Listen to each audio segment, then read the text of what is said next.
MaximumSport.tv ne cesse d'innover. En plus de l'émission régulière au cours de la saison estivale 2011, on a décidé de partir en collaboration avec l'Organisation des capitales, le magazine télé des capitales de Québec. Au cours des 15 prochaines semaines, je vous invite à connaître le petit monde des capitales par des profils, par des dossiers historiques, des reportages dynamiques. Alors, suivez-nous pour MaximumSport.tv, édition Capitale de Québec. Cette semaine à MaximumSport.tv, édition Capitale de Québec. Un retour sur le dernier camp d'entraînement de la formation québécoise et les promos pour la saison 2011.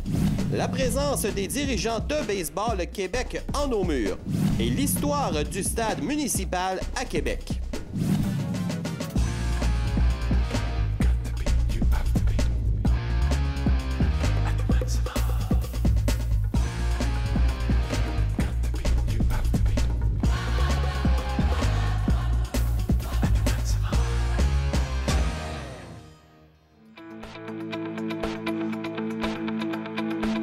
Le 13e camp d'entraînement des capitales est déjà un souvenir. Si Dame Nature n'a pas trop collaboré pendant ces 11 jours, les joueurs de la formation québécoise, tout comme la direction, démontrent encore une fois un professionnalisme exemplaire.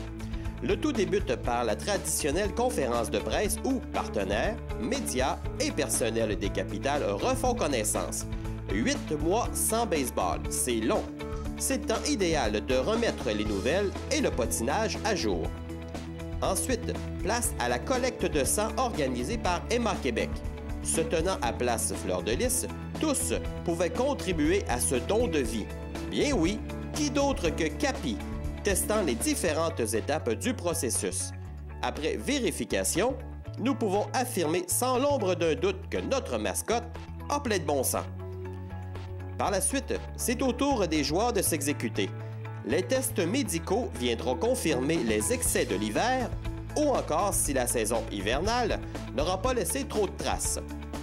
Avec ces résultats, il sera plus facile d'établir la stratégie de remise en forme et atteindre de hauts standards de qualité.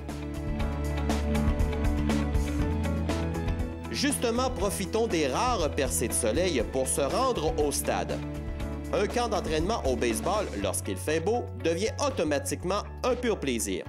Lanceurs, frappeurs, voltigeurs et joueurs d'avant-champ essayant de reprendre la forme dans un court laps de temps. Parlant de la forme, quoi de mieux qu'une situation de partie afin d'aiguiser les réflexes? Grâce à l'ancien entraîneur adjoint des capitales, Joël Landry, sa formation des Ailes du Québec est venue disputer 2 parties à nos locaux. S'échangeant les lanceurs et receveurs, tout ça ayant comme but d'égaliser les forces en présence, nous avons assisté à de belles pièces de jeu. Ces 14 manches serviront à reprendre le synchronisme dans les différentes facettes d'exécution.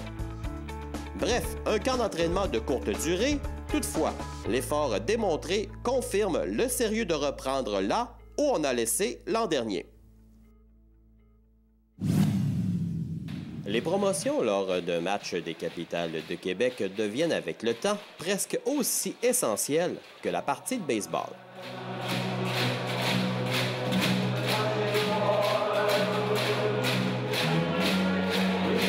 La direction de l'équipe s'arrange afin que les milliers d'amateurs présents aux différentes rencontres en profitent pour passer un agréable moment.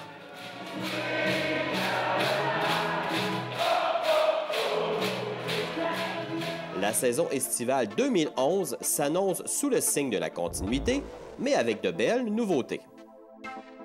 Les lundis, victoire assurée avec Harley Couture, c'est la 4e saison qu'on fait ceci. Donc, lorsque les capitales perdent le lundi, on remet un billet pour le match du lendemain aux amateurs. En fait, les gens peuvent échanger leur billet le lendemain. Les mardis, c'est une nouveauté, les mardis quiz Fujitsu et Multipro.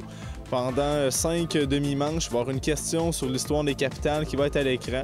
Les gens vont être invités à texter la réponse. Parmi les gens qui vont obtenir le plus de bonnes réponses, il y a une personne qui va avoir la chance d'aller sur le terrain répondre à la dernière question finale pour gagner un ordinateur portable ou encore une tablette Fujitsu.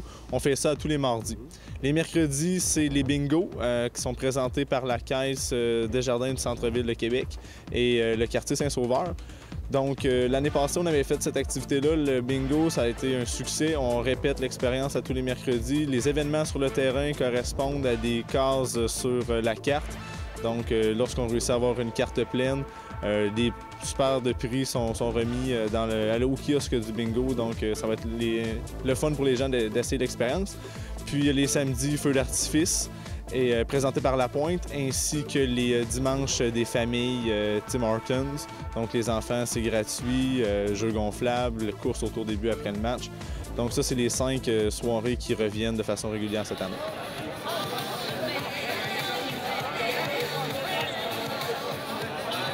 Les feux d'artifice, c'est un succès.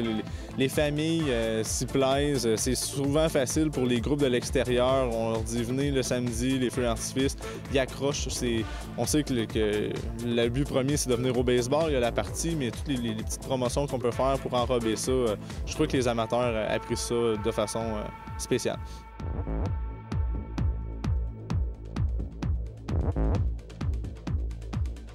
Il y aura également des activités plus ponctuelles qui vont toucher les premières semaines d'activité justement des capitales du côté des promos. En début de saison, la première journée à surveiller, c'est la fête de Capi.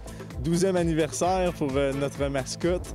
On a des amis de Capi qui vont être là. Faut pas lui dire à Capi, par contre, que sa fête, ça va être le 5 juin.